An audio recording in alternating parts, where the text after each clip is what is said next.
ఉండే అమ్మవారి తాలూకు నయనాలకు ఆనందం కలిగించే ఆ కామేశ్వరుడు అస్త్రశక్తిగా మారి నిర్దగ్ధ సబండాసుర శూన్యక బంధువులతో వారి చుట్టాలతో పరివారంతో సహా అంతమందిని కూడా కామేశ్వరాస్త్రం దగ్ధం చేసింది. అట్లా కాలిపోగానే దేవతలందరూ జయజయనాదాలు చేశారు. వెనకాతలు ఉన్నారు, మగాళ్ళంతా వెనకాతల మహిళా మండలి ముందు. అంటే ఇప్పుడే కాదండి, ఎప్పటి నుంచో ఉంది లేడీస్ ఫస్ట్ అన్నది. వాళ్ళకే పార్వతీ పరమేశ్వరుడు, రాధాకృష్ణుడు, సీతారాముడు, ఇంకా ఇంకా ఇంకా ఇంకా ఇట్లా ఉండేటువంటి శక్తి ఎప్పుడైతే సబండాసుర శూన్యక బంధువులతో వాళ్ళ పరివారంతో సహా నశించిపోయినారో దేవతలందరూ వచ్చి హాయిగా కొనియాడారమ్మని. బ్రహ్మోపేంద్ర మహేంద్రాది దేవ సంస్థుత వైభవా దేవతలందరూ వచ్చారు. బ్రహ్మ, ఇంద్రుడు, మహేంద్రుడు, ఉపేంద్రుడు, ఇంకా ఇంకా ఇతరత్ర ఉండే శ్రేష్ఠుడు, దేవజ్యేష్ఠులైన వారందరూ వచ్చి అమ్మని పదే పదే స్తోత్రంకు చేసే నీ కరుణ చేత ఈ బండాసుడు చచ్చాడు. ఎవడా బండాసుడు? అహం మమ. దేహంలో అహంకారం మమకారాలు పోతే జీవుడు ఈశ్వరుడైపోతాడు. అహంకారం మమకారం ఉంటే వాడు రాక్షసుడైపోతాడు. దానవుడు కావాలో మానవుడుగా ఉండి మానవుడు కావాలో ఆలోచించుకుని ఆ శస్త్ర ప్రభావం చేత దుఃఖ నివృత్తి ఆనంద ప్రాప్తి పొందవచ్చును. బండాసుర సంహారం జరిగింది. ఆ జరిగిన సంహారం వల్ల జీవుడు ఈశ్వరతత్వాన్ని పొందారు. పొందగానే ఎక్కడెక్కడ ఉన్న దేవతలు వచ్చి స్తోత్రం చేశారు. ఎవరు ఆ దేవతలు అంటే కంటికి సూర్యుడు, చెవులకి దిక్కులు, ముక్కుకు అశ్విని దేవతలు, జిహ్వకి అగ్ని వరుణుడు, అధిష్టానమైన కంఠానికి రుద్రుడు, మూలాధారం నుంచి సహస్రారం దాకా గణపతి, బ్రహ్మగారు, మహావిష్ణువు వీళ్ళందరూ కూడా చిదక్కిన కుండ సంభూతమైన ఆమె గర్భగోడంలో ఉంది గనక పై నుంచి కొందరు, ప్రక్క నుంచి కొందరు, వెనక నుంచి కొందరు వచ్చి అమ్మని ముఖస్తోత్రం చేశారు. అమ్మ, నీ ఉండబట్టి అహంకారం మమకారం పోగొట్టి ఈ జీవుడికి సంస్కారం కలిగించేవు. శ్రీమాత శుభచరిత నిర్మల సుఖభరిత శ్రీమాత శుభచరిత భువన పోషిణి అసురనాశిని భువన పోషిణి అసురనాశిని వేద జనని మదరింపవే తల్లి. భువన పోషిణి అసురనాశిని వేద జనని మదరింపవే నీ సరివేల్పులు ఇలలో లేరని నీ సరివేల్పులు ఇలలో లేరని నిరతము తలతో నిఖిల పావని శ్రీమాత శుభచరిత నిర్మల సుఖభరిత శ్రీమాత శుభచరిత వేద వినోదిని నాదమోదిని వేద వినోదిని నాదమోదిని నటరాజ హృదయ రంజిత శర్వాణి తల్లి. వేద వినోదిని నాదమోదిని నటరాజ హృదయ రంజిత శర్వాణి జగన్నాథ హృదయ విమల సంచారిణి జగన్నాథ హృదయ విమల సంచారిణి మదమరాళి మంగళ నాయకి శ్రీమాత శుభచరిత నిర్మల సుఖభరిత శ్రీమాత శుభచరిత. శ్రీరాజరాజేశ్వరి తుభ్యం నమః. ఇంత శక్తి కలిగి ఉన్న నీవే అహం మమ పోగొట్టలేకపోతే మారాడు వాడి సంగతి మరి చెప్పక్కర్లేదు. హర నేత్రాగ్ని సందగ్ధ కామ సంజీవనౌషధి. అమ్మకి మాతృత్వంతో పాటు అనురాగం, వాత్సల్యం, త్యాగం, సహనం, పెట్టని గుణాలు, కొద్దిగా తెచ్చిపెట్టుకునే గుణాలు కావు. అభ్యాసేం నలభ్యంతే అన్న అది అభ్యాస పాఠం వల్ల రాదు. త్యాగ గుణం వద్దన్నా సరే ఏదో ఒకటి త్యాగం చేస్తుంటారు. ఏమీ లేకపోతే వాడు తింటున్న అన్నమైనా ఒక పెడస ఒకటి పెట్టేస్తే కానీ నిద్రపడరు. లోభి గుణం, ఎవరి దగ్గర రాత్రి లోపల ఏదో లాక్కుంటే కానీ వాడు నిద్రపడరు. ముష్టాడనే విధిలోకి వచ్చి పెళ్ళాడే బొమ్మ అంటే బొమ్మ లాక్కరా పెళ్ళాట మన తర్వాత మన పిల్లలు ఆడుకుంటారు లాక్కుంటారు. అయ్యో అయ్యో అయ్యో ముష్టాడు వచ్చి లాక్ట్లో ఉంటే ఆ గిన్నె బొర్రను గోరించుకుని మనకు వచ్చేవారు. నడిచి ముష్ట అడుగుతాను ఆ గోరంతో కోరి వెళ్ళి ఆ గిన్నె లాక్కో, ఇవ్వకపోతే పోయావు, అనవసరాలు కడితే ఉన్నవసరాలు లాగినట్టు కొందరు. ఇక్కడ త్యాగం ఉంది, సహనం ఉంది, వాత్సల్యం ఉంది, మాతృత్వం ఉంది. ఈ 4 గుణాలు అమ్మకి మాత్రమే సహజ గుణాలు, కానీ కాదు. అట్లాంటి అమ్మ మన్మధుడు భస్మీపట్లమైపోయారన్న వార్త విని ఆ వార్త చేత దుఃఖం కలిగి వాడిని మరలా సృజింపజేసిందండి. అట్లాంటి ఆమె నేత్రాల గురించి మరలా వర్ణిస్తున్నారు. ఆమె నేత్ర సౌందర్యం సామాన్యం కాదు. హర నేత్రాగ్ని సందగ్ధ కామ సంజీవనౌషధి.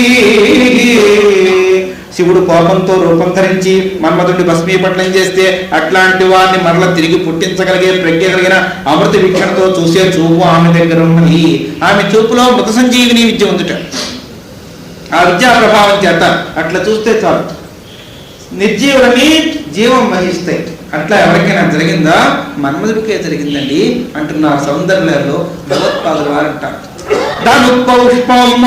మధుకరణీ పంచనిశిక వసంత సాంతో మనయమరుదాయోదనరద తదాప్యజ్ఞా హిమగిరి సుతే కామపి కృపాం అపాంగత్వే లబ్ధ్వా జగతిదమనంగో విజయతే అనంగో విజయతే కల్లీ. పరాత్పరి పరమేశ్వరిని కరుణాకరణ ప్రసారం చేత అంగాలు లేకుండా ఉండేటువంటి అనంగుడు లోకాలంతటినీ తగలేసే శక్తి పొందేడు. మన్మధుడికి శరీరం కాలిపోయింది, అవయవాలు లేవు, కానీ అందరి హృదయాల్లో భావజుడుగా పుట్టి వారికి ఇంద్రియాలు లేకపోతేనే ఇంతమందికి అప్పుకూల్చేస్తున్నాడు. అవయవాలన్నీ ఉంటే మరి చెప్పక్కర్లేదు. ఇంగ్లీష్ రాకపోతేనే ఇంగ్లీష్ వాడు తినేస్తున్నాడు. తెలుగులో మాట్లాడే ఇంగ్లీష్ కూడా వస్తే ఇంక వాడు బతుకులేదు. అట్లా మన్మధుడు ఆ పరమేశ్వరుడు కాల్చేసారు కనుక సగం సినిమా, లేకపోతే ఇంకా పుట్టిన పిల్ల తెరిచి వికరపడిపోయేవారేమో. సదాశివుడు చిచ్చినత్రం నుంచి అగ్నిహోత్రం పుట్టింది, కాలిపోయినాడు. వచ్చినప్పుడు ఎట్లా తయారంగా వచ్చాడో వెళ్ళేవాడంతా ఏడుస్తూ. అయితే పాపం రతీదేవి వెడిచింటమ్మా, నువ్వు అందరికీ అమ్మవే కదా, మేమేం తప్పు చేశాము దేవీ భాగవతంలో చెప్పుకో, శివపురాణంలో కూడా చెప్పుకొచ్చారు. నేను నిన్ను తండ్రి గారిని కలపాలని వస్తే నన్ను నా మొగుడిని చేసేది నీ గొప్పతనం. కలపడం కోసం మేము వచ్చాం, తీసి పారేశాం, మీ ఆయన అంత గొప్ప పని చేశాడు అని ఏడ్చింది. ఏడిస్తే అమ్మందిటి ఏం పర్వాలేదు, ఆయన ఇంత గొప్పవాడు నాకు తెలియదు ఇప్పటిదాకా. ఇలా కాల్ చేస్తారు కావచ్చు, కరుణా సముద్రుడు అనుకున్నాను కానీ రుద్రుడు అనుకోలేదు. సరే ఏం కష్టం లేదులే అని ఒక్కసారి ఆ భస్మరాజుకేసి అట్లా చూసింట. చూడగానే దాంట్లోంచి కొనకొనలాడుతూ చూసాం. ఎలా వచ్చారంటే మధుకరమయ్యే పంచవిశిఖ, చేతిలో ధను ఏమిటది? పుష్పమాల. పూలదంట ఎలా ఉంటుంది, ఎలా పడితే వేలాడిపోతుంది, అలాంటి ధనస్సు.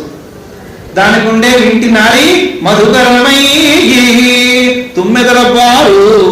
దాని మీద ప్రయోగించే బాణాలు చెంపకం, అశోకం, పున్నాగం మొదలైనటువంటివి 5 పూల బాణాలని వేస్తాడు. ఒక్క వస్తువు గట్టి వస్తువు లేదు. పూలదండేమో ధనస్సు, తుమ్మెదల బారు తాడు, పువ్వులేమో బాణాలు, ఎక్కిన వాహనం క్విక్కని చచ్చే చిలుక. మామూలుగా మనం పట్టుకుంటే తల కీచంత వస్తుంది. అది ఎంత సౌందర్యమో అట్లాంటి చిలకలు రథాన్ని తోలుతుంటాయి. ఆ చిలకలన్నీ కట్టుకుని చక్కని రథంలో బయలుదేరి వస్తాడు మన్మధుడు. అతి సౌందర్యవంతుడు. పరివారం వాళ్ళని ఉన్నారా? ప్రకృతిలో కనబడకుండా అన్ని కార్యక్రమాలు చేసే వసంత సామంతో మలయమరుదాయోదనరద. 1 మలయమారుతం, 2 వసంతుడు. మలయమారుతం వచ్చింది, చల్లగా తగిలింది. మీ కంటికి కనబడిందా? ఎటో చర్మం తగిలిన హాయిగా ఉందనుకుంటున్నామండి. అది ఇంద్రియాల చేత కనబడకుండా వేరే ఇంద్రియం చేత గుర్తింపబడేది. వసంత ఋతువు వచ్చింది అంటే చెట్లన్నీ చిగుర్చి మొగ్గలు పూస్తుంటే వచ్చింది కావాల్సి అనుకోవడమే, కానీ ఇన్ని గంటల 8 నిమిషాలకి వసంతం ఆరంభమై మొగ్గ పూచుము అనుందా? అలా కనబడినటువంటి యాబ్స్ట్రాక్ట్ థింగ్స్ అన్ని కూడా వారి తాలూకు పరివారగణ మంత్రుడు. ఒకడు వసంతుడు, ఒకడు మలయమారుతం. పరివారగణంగా పెట్టుకున్నాడు. చిలకలన్నీ కూడుకున్న రథం ఎక్కాడు. మహాసౌందర్యకనిగా వచ్చారు. చేతిలో పూలతో ఆ బాణం పట్టుకున్నారు. అట్లా ఎంతో అందంగా వచ్చి కాలిపిడికడు బుగ్గైపోయాడు. అప్పుడు అమ్మవారు చూసింటారు. హిమగిరి సుతే కామని కృపాం అపాంగత్వే లబ్ధ్వా. అపాంగత్వే లబ్ధ, ఆమె కృప లబ్ధ్వా లభించింది. ఎట్లా? ఎవరో అనుగ్రహిస్తే రాదు. మళ్ళీ శివుడే కోపం తగ్గించుకు చూసినా పుట్టడేమో. హిమగిరి సుతే కామని కృపా. హిమరాజనందనేటువంటి అమ్మవారి చల్లని చూపులో ఉండే కాంతి కిరణాల పుంజించేత వాడి శరీరం అంతా మామూలుగా తయారైంది. అలా తయారైన ప్రతి నీకు మాత్రం నీ భర్త కనపడతాడు, లోకానికి ఎవరు కనపడ్డు. అయితే మరి మా కార్యక్రమం సంతానోత్పత్తి, ప్రజలను సృష్టించడం అన్నీ మేము చేయాలని బ్రహ్మగారు నిర్ణయించారు. ఎట్లా చేస్తాం? ఇంతకుముందు నీ మొగుడు ఉత్తరంగానికి వెళ్ళినట్టు చిలకల్ని హంసల్ని పట్టుకెళ్ళాలి, ఇప్పుడు వెళ్ళక్కర్లేదు. వాడి పేరు భావజుడు. మనస్సులో సంకల్పం కలిగితే చాలు, వాడు వేరే తెరే. అట్లా చూపులో, చేతలో, వినికిలో, ఉనికిలో మానవాళ్ళందరి మస్తిష్కాల్లో పనిచేస్తూ ఉంటాడు. ఎవరైనా పోతూ ఉంటే ఆ చూపు అక్కడ నిలబడిందంటే అక్కడ పుట్టాడే మన్మధుడు. మన్మధుడు పుట్టాడని తెలియకుండా పుడతాడు కనుక వారిని మనోజవుడు. అట్లానే సంకల్పంతో పుడతాడు. అట్లా సంకల్పంతో పుట్టే సంకల్పాన్ని వెంటనే వెరెత్తేలా గుర్తు చేస్తాడు. భస్మం అయిపోయిన తర్వాత తెలియజేరిపోతుంటాడు. ఇలాంటి కార్యక్రమాలు చేయగలిగే ప్రజ్ఞ వాడికి అనుగ్రహించాను. ఇంద్రియాలోని అనంగో విజయతే, అంగాలు అక్కర్ లేకుండానే అనంగుడుగా పేరు పొందిని భర్తగారు లోకానంతా కూడా అగ్నిహోత్రంలో కాల్చిన మిడతల్లా చేయగలిగే ప్రజ్ఞ ఉన్నవాడవుతాడు, నీకేం పర్వాలేదు అని పంపించింది. ఆ నామరూపాలు లేనివాడే మనస్సులో ప్రవేశించి అందరి పంపులు. ఆఖరికి అఖండ తపస్సు చేసుకుని జితేంద్రులు కూడా బుద్ధి నశించిపోయి ఏం చేస్తున్నారో తెలియకుండా అయిపోయి అన్నీ అయిపోయాక లేచేస్తారు. అలా చేయగలిగే ప్రజ్ఞ వారికి ఇచ్చింది. ఎందువల్ల ఆమె నేత్రాల్లో ఉండే కామ సంజీవిని ఔషధం ఉంది కనుక ఆ సంజీవిని ఔషధ ప్రజ్ఞ వల్ల మన్మధుడిని బ్రతికించింది. అట్లాంటి తల్లికి వందనాలు అంటున్నారు. మన్మధుడిని బతికించిన ఆ తల్లి పాదాలు పట్టుకుంటే మన్మధుడు ప్రేరేపం వాడకుండదన్నారు. ఒకవేళ వచ్చిన ఏరా నా దగ్గర ఎవరి దగ్గర పాఠం చెప్పారో వాడికే పాఠం చెప్పేస్తున్నాం. ఇప్పుడు అందరూ ఆ స్థితికి వచ్చేసారు అనుకోండి. అయినా చెప్పడానికి వెళితే ఏదో ఒకటి వాళ్ళ దగ్గర అంటే పెట్టుకుంటారు. నేను మన్మధుడిని కనుక మహాశక్తిని కనుక నీ మీద ప్రయోగం చేస్తాను అని వెళితే నీకు పోయే కాలం దగ్గర పడి నా దగ్గరికి వచ్చావు. నీకు ఏ మంత్రం అయితే ఉందో ఆ మంత్రంతోనూ పిలిచి వాళ్ళ ద్వారా ప్రయోగింపబడ్డ సర్వమంత్రాత్మికే, సర్వయంత్రాత్మికే, సర్వచక్రాత్మికే, సర్వభర్ణాత్మికే అన్ని తత్వాలు నేనే కాక నాలో నువ్వు వచ్చి జీర్ణమైపోవాలిగా నువ్వు మాత్రం ఏం చేయలేవు. అయితే మన్మథ మంత్రం కూడా ఉంది. సో ఈ పంచదశి మహామంత్రాల్లో మన్మధుడు కూడా ఆమెను సేవించారు. అట్లా సేవించిన ఆ కాముడు తాలూకు అనుగ్రహానుగ్రహ శక్తిని అమ్మవారే అనుగ్రహించింది. పంచదశాక్షరి మహామంత్రంలో మన్మత్తంత్రం ఉంటుంది. ఆ తంత్రంతో చేస్తే ఎవరైనా వశీభూతులవుతారని తంత్ర ప్రక్రియ. అట్లాంటి దాన్ని అనుగ్రహించింది అంటున్నారు అమ్మవారు. శ్రీమద్వాగ్భవకూటైక స్వరూపముగ పంకజ, వాగ్భవకూటం, మత్స్యకూటం, శక్తికూటం అని అమ్మవారి తాలూకు రూపాన్ని మంత్రమూర్తిగా మార్చి సూక్ష్మ స్వరూపంగా చెప్పుకొస్తున్నారు దేవతలు. ఇంతవరకు అమ్మవారి తాలూకు విరాట్ రూపంలో ఉండే సౌందర్యాన్ని చూశారు. ఆమె తాలూకు బల ప్రదర్శన చూశారు. ఆమె తాలూకు చతురంగ బలాలు చూశారు. ఆమె తాలూకు మంత్రిని గురించి, దండనాథుల గురించి, బలాంబ గురించి ఉండేటువంటి స్వభావ స్వరూపాన్ని గుర్తించారు. ఇక ముందు ఆమె తాలూకు వాగ్భవ కూటం, కవి గాయకులు ఎట్లెట్లయ్యారు, ఆ శక్తిని ఉపాసించడం వల్ల జీవులకు ఎటువంటి అనుభవం కలిగిందో అదంతా వసిన్యాది వాగ్దేవతలు చెప్తున్నారు. శ్రీమద్వాగ్భవకూటైక స్వరూప ముఖ పంకజ, ఆమె ముఖ పంకజం అంతా కూడా వాగ్భవకూటము అని పిలువబడుతున్నది. ఆ ముఖాన్ని మంత్రశాస్త్రంలో వాగ్భవకూటం అంటున్నారు. కంఠం నుంచి కటి ప్రదేశం దాకా మధ్యకూటం అంటున్నారు. దాన్ని కామరాజకూటం అని కూడా అంటారు. ఆ తర్వాత కటి నుంచి పాదాల దాకా శక్తికూటం అంటున్నారు. ఈ మూడు కూటాలతోటి ఏర్పాటు చేయబడ్డ పంచదశాక్షరి మహామంత్ర స్వరూపమే అమ్మ లలితా త్రిపుర సుందరిగా ఇక్కడ భావన చేసి చెబుతున్నారు. ఇది సూక్ష్మతరంగా ఉండే కామకళా రహస్య స్వరూప స్వభావం. ఈ కామకళా రహస్యం తెలిసిన వాళ్ళకే కానీ ఈ స్వరూపం అర్థం కాదు. అయినా అమ్మ తాలూకు మంత్ర స్వరూపం కూడా చెప్పుకుందాం. అమ్మవారి తాలూకు కన్నులు, పెదవులు, కంఠం, చెవులు, ముఖం ఈ 5 కలిసి ఉండేటువంటిది. కైలహ్రీం అనేటువంటి బీజాక్షర సంపుడీకరణతో అక్కడ ఉంటున్నది. ఈ బీజాక్షరాన్ని అనేక జన్మలలో ఉపాసించి అమ్మ అనుగ్రహానికి పాత్రులైతే వారికి వాగ్ఝురి శబ్ద పరంపర అలవోకగా శబ్దాలంకార, అర్ధాలంకార ప్రతిపత్తులతోటి కొడుకుని స్తోత్రం చేయగలిగే వైభవం వస్తుంది. వాళ్ళు పలికిన పలుకే కొలుకుతున్నట్టుగా ఉంది. అట్లాంటి ఆనందాన్ని ఇవ్వగలిగే ప్రజ్ఞ ఇక్కడ ఉందన్నమాట. అంతకుముందు అనేక సార్లు చెప్పుకున్నాం.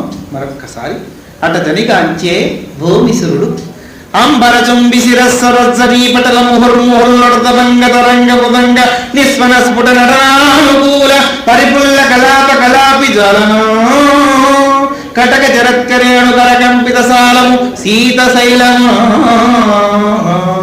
హిమాలయ ఉన్నత శిఖరాన్ని చూశాను, అందులోంచి వచ్చే గంగాఝరిని చూశాను. అది రాళ్ల మీద అభంగ తరంగాలుగా మారి దవాలు పడుతూ ఉంటే శబ్దం విన్నాను. ఆ శబ్దం మృదంగతో అక్కడ ఉండే మయూరాలు నాట్యం చేస్తూ ఉంటే కళ్ళతో చూసేను. మృదంగం అయితే ఉంది కానీ తాళం లేదనుకుంటూ ఉంటే అక్కడ ఉండే మద్ది చెట్లకి కరేణువులంటే ఏనుగులు గుంపొచ్చి అలా అలా రాసుకుంటూ ఉంటే ఆ రాసుకున్న ఒరిపిడి తాళశబ్దంగా మారి అమ్మ తాలూకు వాగ్వైభవంతో కూడుకున్న ఆనందాన్ని జీవరాశులందరూ పొందినట్టుగా ప్రఫుల్లమైన ఆ హిమాలయ శిఖరాల్లో ఉండే అమ్మ కరుణే హిమాలయుడి మీద ప్రదర్శింపబడింది అన్నట్టుగా సుఖ శిఖరాలు దర్శించేనన్నాడు. మనం చూస్తాం, ఏమండి కేదార్నాథ్ వెళ్ళామండి బాబు, గుర్రం ఎక్కి ఇదంతా నొప్పే, అది వరం. గుర్రం ఎక్కా 2 మైళ్ళు నడిచాను, ఆ గుర్రం కూడా తీరా తీసుకెళ్ళలేదు, మనం ఎక్కగానే దానికి రోగం వచ్చి 3వ మైలే తెప్పిస్తాం. అక్కడి నుంచి నడిచామా, అసలే కాళ్ళు లేవు కదా, ఇంకా నడిచేటప్పుడు రోడ్లు అయిపోయాయి కదా, పిసికి వాళ్ళు లేరు కదా, పిక్కి వాళ్ళు. ఇది ముద్రేష్టప్పు కొన్నాం. కేదార్నాథ్ చూసారా? చూసాం. ఏమిటో తెల్లగంటి గడలా ఉన్నాడు, నమస్కారం పెట్టచ్చు. అసలు చూడటానికి వెళ్ళింది అందుకు. ఆ వస్తువుని వర్ణించుకోవడం మానేసి కాళ్ళు రోడ్ అయిపోయా, నడుము 90 అయిపోయిందా, ఇంకోటి అయిపోయిందా అని ఈ వర్ణం తప్పిస్తే ఒకవేళ బలవంతంగా వర్ణం చేద్దాం అనుకున్నా, తెల్లగా చల్లగా సూదిగా ఉన్న కొండను చూచి, ఏమిటి కొండ అని చెప్పేదాకా ఏ వర్ణిస్తున్నాడో తెలియదు. చల్లగా తెల్లగా సూదిగా, నీ మూతే కాదు కొండ. ఏ కొండ? అదే మంచుని మరి నుంచి అప్పాలి. అమ్మ నాయన నీ కవిత్వం కాలేకపోతే అయిపోయింది కాదు, కవిత్వం పైచ్చిన కారణం ఉంది. అది అలవోకగా రావాలి, చందోబద్ధమే రావాల్సింది. ఛందస్సు గురించి వాళ్ళు చూసుకోలేదు, గణవిభజన వాళ్ళు చేసుకోలేదు. అమ్మని ఉపాసించిన వాగ్భవకూట స్వరూప ప్రభావం చేత అలవోకగా వాటంతటదే వచ్చి అంటున్నాడు. అట్లా ఉండాడు ఆనంద గుణగరిష్ఠురాలు అమ్మ కనుక ఆమె అనుగ్రహం ఉంటేనే కానీ పూర్ణానుభవం లేదు.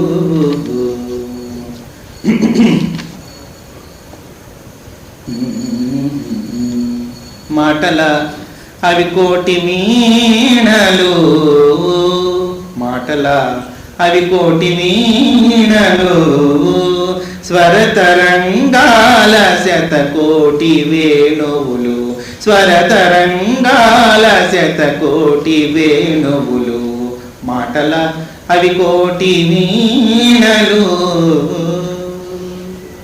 అనుభవాల వెల్లు ఆనందపు చల్లు, అనుభవాల వెల్లు ఆనందపు చల్లు, శబ్దాల వెల్లువలు సుధాంసు కిరణాలు, శబ్దాల వెల్లువలు సుధాంసు కిరణాలు, కలిసి కులికి పలికిన పలుకులే అతి మధురాలు, మాటల అవి కోటి మీనలు, స్వరతరంగాల శతకోటి వేణువులు, మాటల కోటి వీణలు.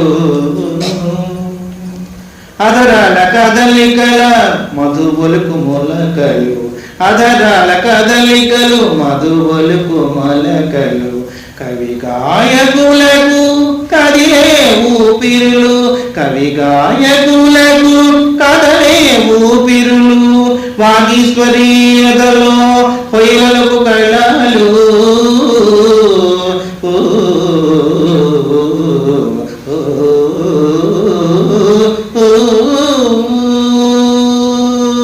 స్వాగీశ్వరీయతలో పొయ్యలకు కళ్ళలు, ఈసుని కవి మధుమాస పులయలు, ఈసుని కవి మధుమాస పులయలు, మాటల అవి కోటి వీణలు, స్వరతరంగాల శతకోటి వేణువులు, మాటల కోటి వీణలు.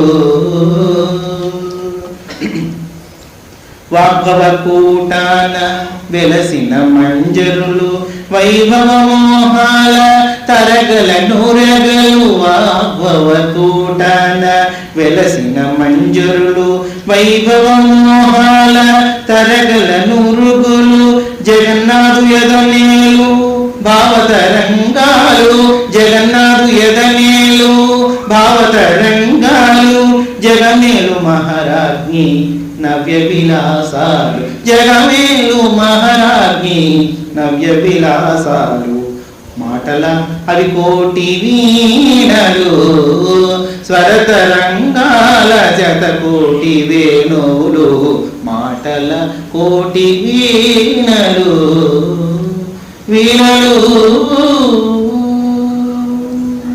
అనుభవానందమైన వాగ్భవ కూటం నుంచి వచ్చినటువంటి శక్తి సాంప్రదాయంగా ఉండే పూర్ణ వైభవం. కంఠాల కడిపడింత మధ్యకూట స్వరూపిణి, కంఠం నుంచి కటిప్రాంతం దాకా ఉండేదాన్ని మధ్యకూటం అంటున్నారు, దాన్ని కామరాజు కూటం అంటున్నారు. అసకహీం అనే శబ్దంతో పలకబడుతున్నది. అట్లా పలకబడేటువంటి బీజాక్షరాన్ని ఎవరైతే ఉపాసిస్తారో కంఠం దాకా ఉండేదాన్ని జ్ఞాన శరీరం అంటున్నారు, కంఠం నుంచి కింద ఉండేదాన్ని ఉపాసనా శరీరం. జ్ఞానేంద్రియాలని ముఖంలో ఉంటాయి కనుక దాన్ని జ్ఞాన శరీరం అని, కంఠం దగ్గర నుంచి కటి దాకా ఉండేది ఉపాసనా శరీరం. ఎందుకంటే జపం కానీ ధ్యానం కానీ ఉపాసన చేయాలంటే నిర్దిష్టంగా ఇలా కూర్చోవాలంటే వెన్నుపో స్థిరంగా ఉండాలి, ఈ ఇంద్రియాలు సక్రమంగా పనిచేయాలి. దానికని కామరాజు కూటం పిలుస్తున్నారు. రెండోది ఉపాసనా దేహం. ఏదైనా ఒక మాట చెప్పాలి స్థిరాసనం మీద కూర్చుని, చెబితే అవతల వాళ్ళకి స్థిరంగా పడుతుంది. తీరే వంగిపోయి బెండ్ అయిపోయి ఇంకా జిడ్ అయిపోయి ఇంకా బాగా పాకం అయిపోయి జీళ్ళ సాగిపోయి తల్లి అతని దగ్గరికి అంటే మొన్నవాడు కూడా బాగా బెండ్ అయిపోయినట్టు అయిపోతారు. చెప్పే దాంట్లో జాగ్రత్తగా ఉన్నట్టు కనబడుతుంది, కానీ మహానుభావులైనటువంటి యోగశాస్త్ర కారకులైన పతంజలి మొదలైన వారు సుఖం స్థిరం ఇది ఆసనం, సుఖంగా స్థిరంగా ఆసన సిద్ధి కలిగి ఉంటేనే కానీ అనుభవం కలగదు కనుక ఆసన సిద్ధి ఉపాసనా దేహానికి ఉండాలి కనుక ఉపాసనా పరులకు మాత్రమే స్థిరాసనం మీద ఎంతసేపు అయినా కూర్చోగలుగుతారు. ప్రతిమా వాళ్ళు కూర్చుంటారు 33 అరపులు 84 విరుపులు, లేకపోతే ఏదో రకంగా అటు ఇటు కాళ్ళు మార్చుకున్నప్పుడు చేతులు మార్చుకున్నప్పుడు మనసు సెంచులు అయిపోతుంటుంది, అటు ఇటు పోతుంది. అట్లా పోకుండా ఉండాలంటే అనుకరణ కావాలి. ఇది కామరాజు కూటం హసకహ్రీం అనే శబ్దంతో పిలువబడుతుంది.